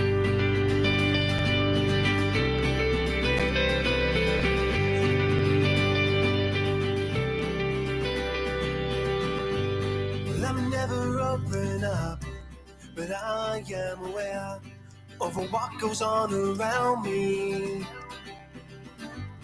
I am here constantly, but if you need your time and space, I'll wait for you. It's what it does to you, I see it. It's what it means to you, I feel it. Now you can take my hand, I mean it. It's not alright to be made to feel alone, and it's not right Don't be anxious and scared, and it's okay to vent out all your anger on. Still, I will see you on the other side.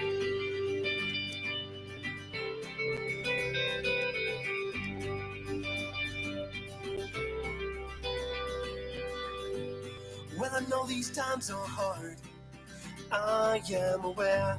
So we need to stick together. Nice bit of emo-y acoustic And music. if you Uh-huh. need anything from me, I won't be far. I'm here for you. When you open up, I'll hear you. When you ask for me, I'll be true. Now you can take my hand, I'm with you. It's not alright to be made to feel alone, and it's not right to be anxious and scared, and it's okay to vent out all your anger on. Still, I will see you on the other side.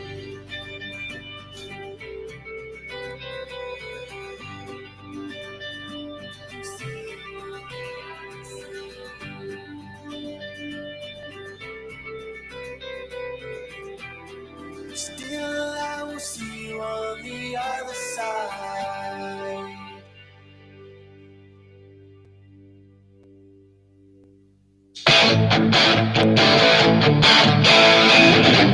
Oh, this sounds proper old school rock.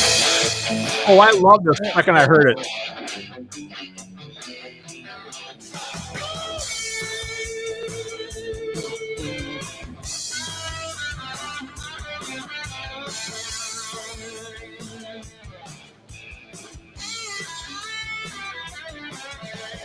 I knew a girl called Peppermint Patty.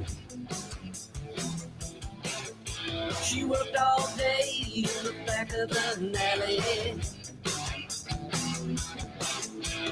When she gets home, she's ready to go. Kicks off her shoes, takes off her clothes.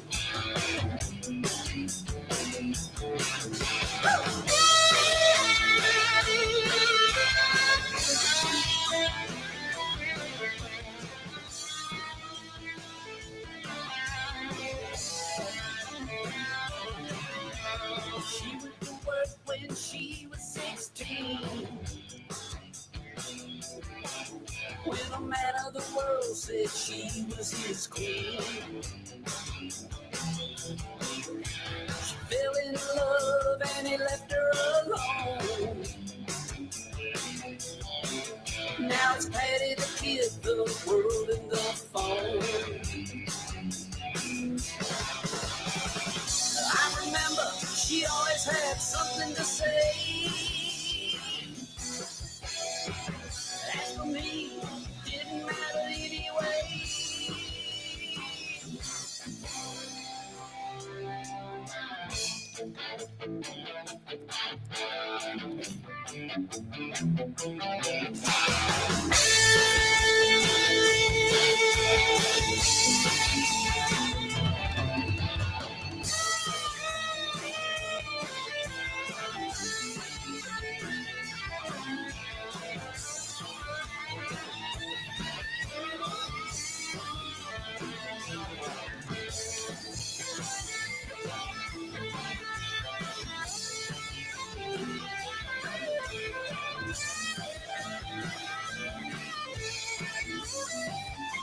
Minutes of music there, so we need to Yep. make sure we shut up by Always had something to say. 52.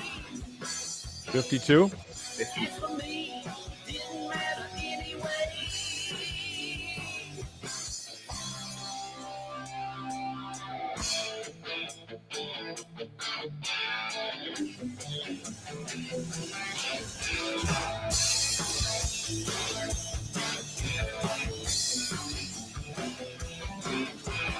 I knew a girl called Peppermint Patty.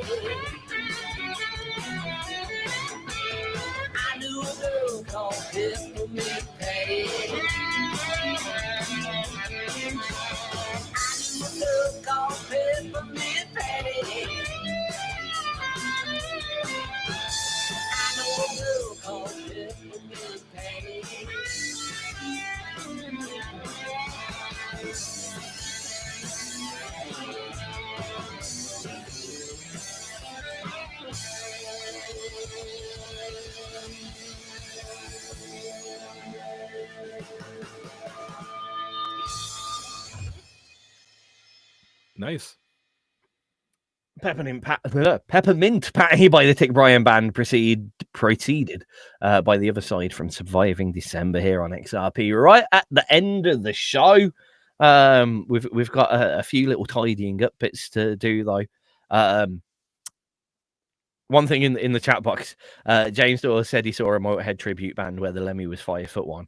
I've seen some great fun stuff like that. I've seen tribute bands where like it would be like seeing Guns N' Roses, but Axl's playing a bass as well, which just doesn't set it off. It's a bit weird. Wrong. Or I saw the Darkness tribute band. In fact, I was how weird actually. I forgot about this. It was only for one song at a school concert. But we did a Darkness tribute band where the lead singer was female.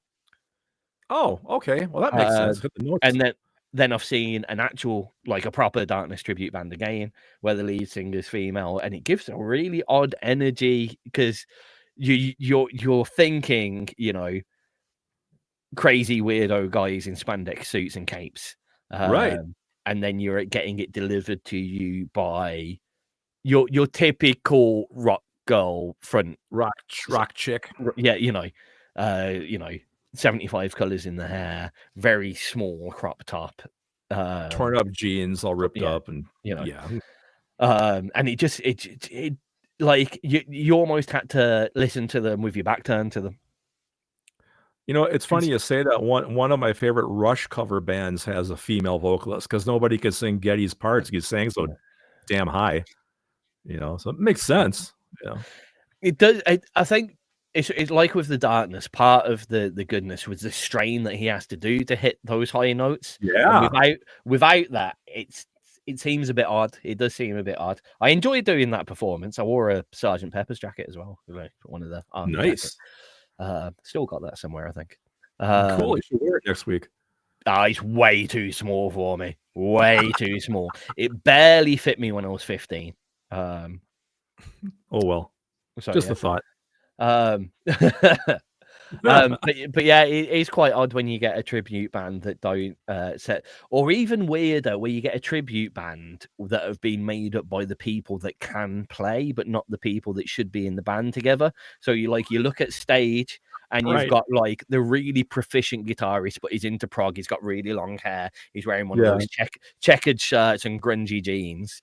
Next to the most proficient drummer, which is probably either a jazz or metal drummer. So they've got a big fuck off beard and they're huge and they're in all black and they're sweating, or they take their t-shirt off at the back and they're not playing that style of music to be doing it. Then you get the bassist that is guaranteed going to be a funk style or jazz style bass player. Right. And then even better, if you've got any alternate instruments in there, you know, some of the brass or string instruments, and they tend to be from classical backgrounds. So all of a sudden you've got someone in a shirt and tie on the stage at the side of the stage playing trumpet for you. And visually, it's horrible to watch. But they're all in that band as a cover band because they're all great instrumentalists. They're fantastic instrumentalists, but put them on stage and it's like, you know, putting jam on top of your Sunday roast. It's just wrong to look at. It might taste nice, but you don't really want to put it in your mouth because you know it's strawberry jam and gravy. That like the thought of it, no. But somebody put pineapple on pizza and liked it. The sick individual.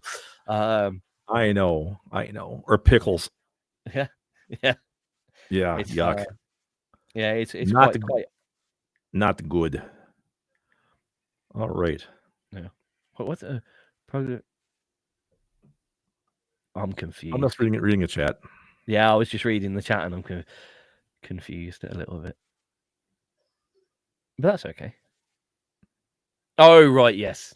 Roundabout is in JoJo's. Right. You ever watched any JoJo's Bizarre Adventure? I'm totally aware of it, but I've never seen one. And I haven't played the fighting games either. I didn't know there was fighting games, to be honest. They're on PlayStation, dude. Oh, okay. Oh. Yes, sir.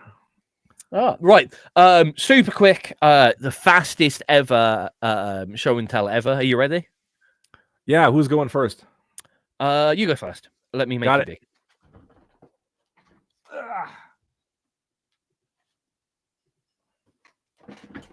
This will be very self-explanatory. Okay. Stand by for action. Way. A complete series of Stingray with Captain Troy Tempest, baby. You know what always makes me laugh about like Stingray, Captain Scarlet, Thunderbirds? You get the complete series, and I think everyone in the world thought there was more of them. Would you agree? There's Everyone not. always thinks there's more, and there's Yes. only like There's just this 5. What they got? 5 DVD set. Yeah, that's it, man. That's all there is. so many of those old things. Like it always surprises me how few original Scooby Doo cartoons there were. Yeah, for sure. Yep. Well, that's what I got. That was quick. That was very quick. Stingray. Anything can happen in the next half hour. Yep. There was 2 main seasons of the original Scooby Doo. One season was 17 episodes, and the other was 8, and that was it. Yeah, I believe that. Yeah, and I thought there was hundreds of them. Yep. I know, James. I can hear that theme song in my head. With the drums. Stingray. Yeah. Stingray.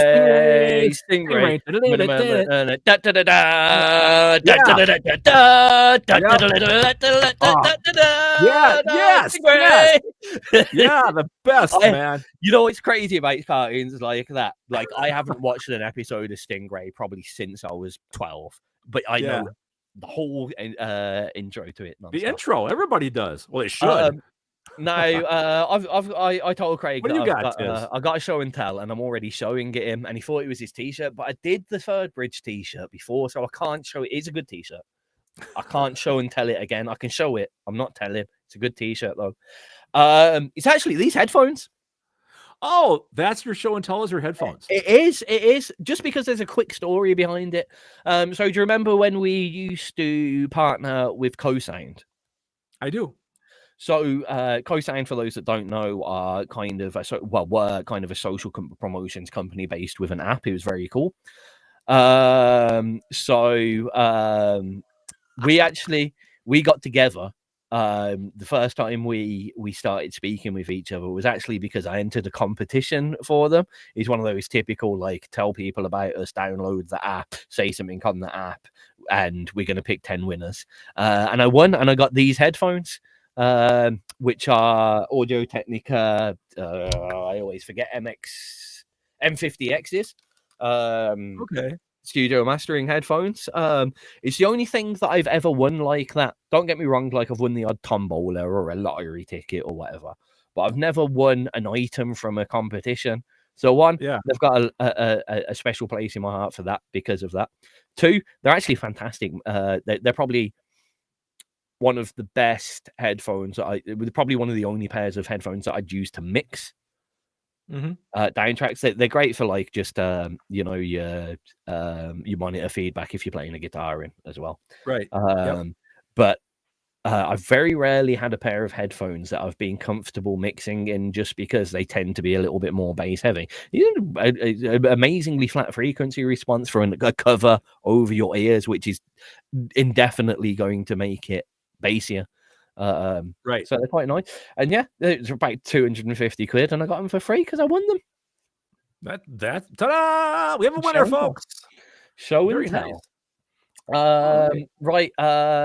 We have like a minute to go. I was going to do a few other things, but we finished. What are you having for dinner, Craig? Chicken fajitas. Good stuff. I'm having more than 4 chips. That's a really good plan, Tiz. What else are we missing? Geek time. There's not enough time for geek time. Geek time. I haven't got anything geeky really to say as well, apart from the fact that I need to play more Expedition for 33. Really fast. I'm on a Twisted Metal kick. Ooh, okay. On PlayStation. There's a remastered version of Twisted Metal 2 on the PlayStation Store, and last night they released a remastered version of Twisted Metal 3 and 4 for $10 a piece. I probably shall pick them up. Yep, I'm an old Twisted Metal 2 is one of my favorite games of all frickin' time. Love that game. So That was one of those games where, like, I almost aspired to play it because all my mates were playing it. I used to play it occasionally, like if I'd go around one of the houses in there. Never, Yeah. like, I couldn't tell you anything about the story. Like, just like cool graphics, cool gameplay. Yep, blow stuff up. About as far as I get. But I might give it a try, see if I can get myself back into it. Right, you might want to do that. That's it for the day. We've got 2 more tracks to play. on. Before we play them, it's been a pleasure to entertain you all for the evening. I'm unsure how back I will be on Saturday, but it might be a shortened show because I have a lot to do and I am exhausted. I'm so tired. I'm so tired. After this week, I should be back on normal form, but ALC is coming to the UK, which means, you know, like any sensible boyfriend / husband would do, I'm gutting the whole house, cleaning it and making sure it looks perfect. Whilst also trying to hold down a full-time job and run XRP radio. So I'm out at the end of my rope. Exactly. 2 last tracks. Craig's going to say goodbye. He's going to introduce the tracks, and then we're going to play them. I am. Thank you all so much for being here. Thank you so much for those participating in the chat box today. We sure appreciate the feedback and the input. We will see you again next Wednesday. And the last 2 tracks are Never Trust That Girl by Snide Remarks, followed by Into Loving You by Cranberry Suit. We'll see you later. See you later, everybody. Go.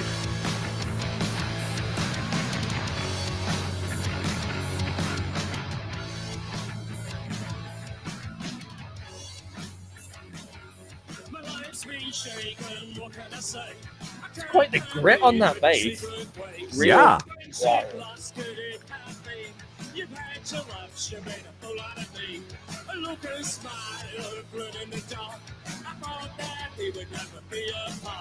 As time goes by, I wonder what I've done. Could it be me or you all alone? Never trust that girl that makes you lost. Never trust that girl with the blind looks. Never trust that girl with the secret smile. Never trust that girl that runs a mile.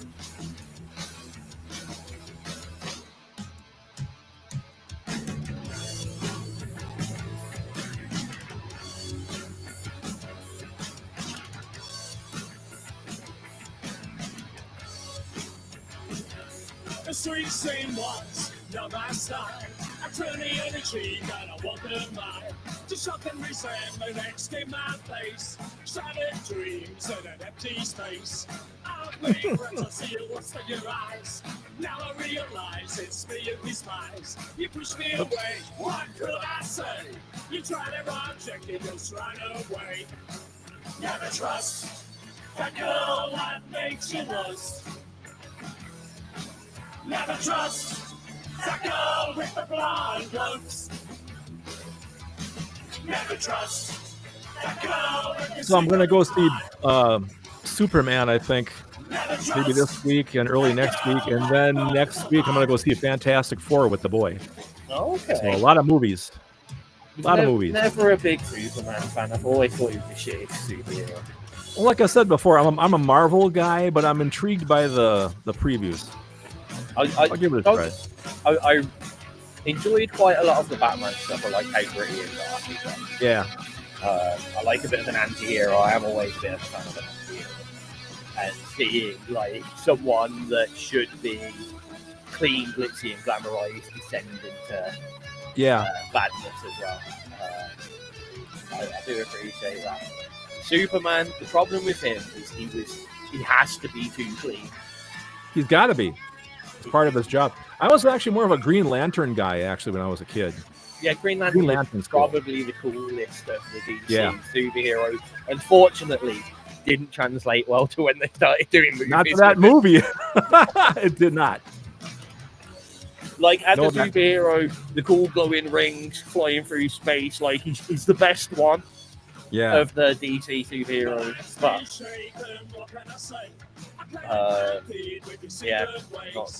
have you seen that movie with Ryan Reynolds?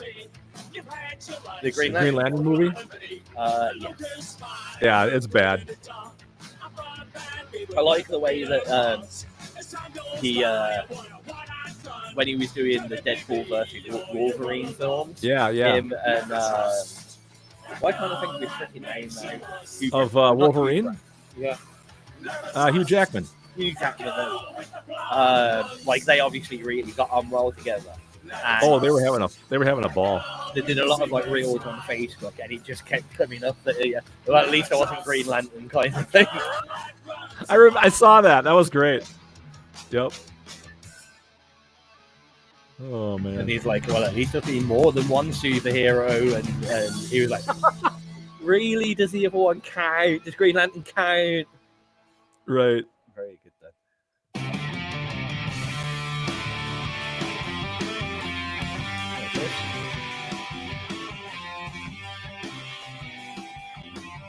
I forgot there was 2 tracks. I'm like, when they put this ending on the first, where'd this come from?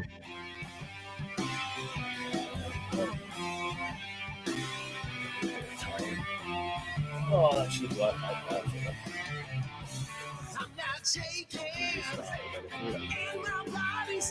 To be fair, a Cranberry Suit would be very hard to take care of. I mean, how do you hang it up in the closet, and do the cranberries fall off of it once in a while? And when I first saw the name, I thought it was going to be maybe a Cranberry Merchants, like I did too. Kind of thing.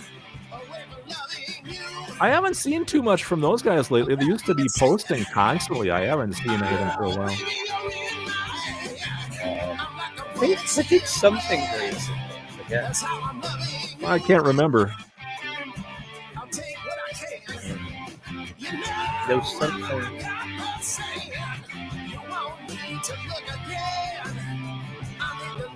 I think they were on the New Music Dinner show today. Oh, okay.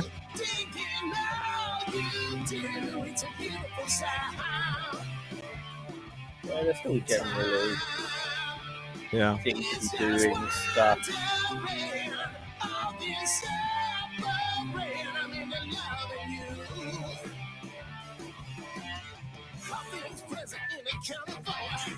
I think that it's funny you mentioned it earlier. Actually, those as well as Sunken Leaves Yeah.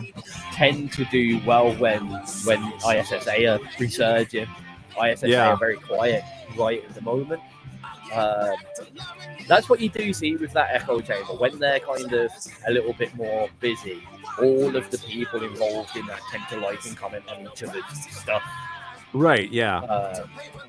Especially when they're doing an awards thing. It's super interactive. The problem is it's always the same people. Yeah, that's not good. And I really rate what ISA do and everyone that's involved in it. Really just wish they'd branch out a little bit more. Yeah. Just because it's got to the point now for me that I see the ISSA awards come up and I'm like, it's not interesting anymore. I know who's going to be in it. Yeah. Pretty sure I know who's going to win. I know all the nominees for it. And it's very, very similar each time, every year. Yeah, that would take all the fun out of it. Just a bit.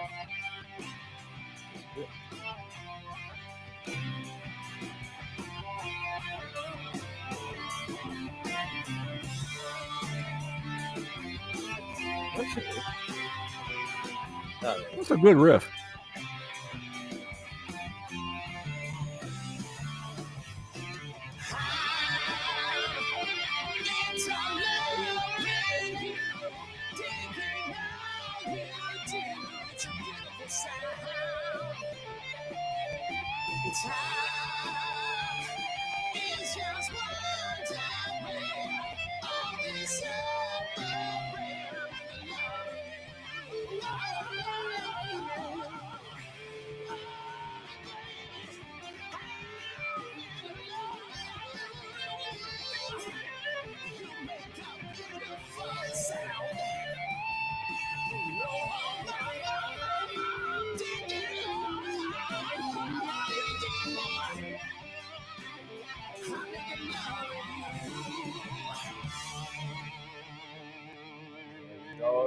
For everyone that has been watching, us on the video live feeds. It's been a pleasure to entertain you all for the evening. I'll leave you in the capable hands of our wonderful theme tune.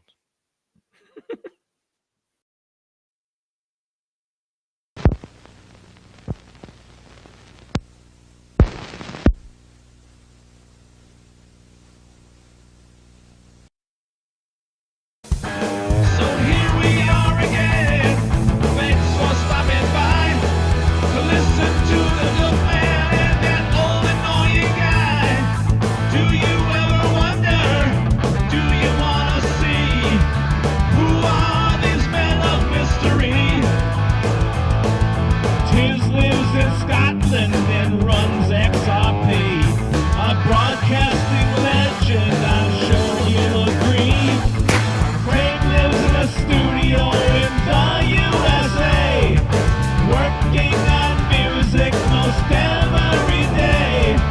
They come together at this time each week, a wondrous pairing of these two great geeks. So stop in the chat box and say hello, and listen in wonder to the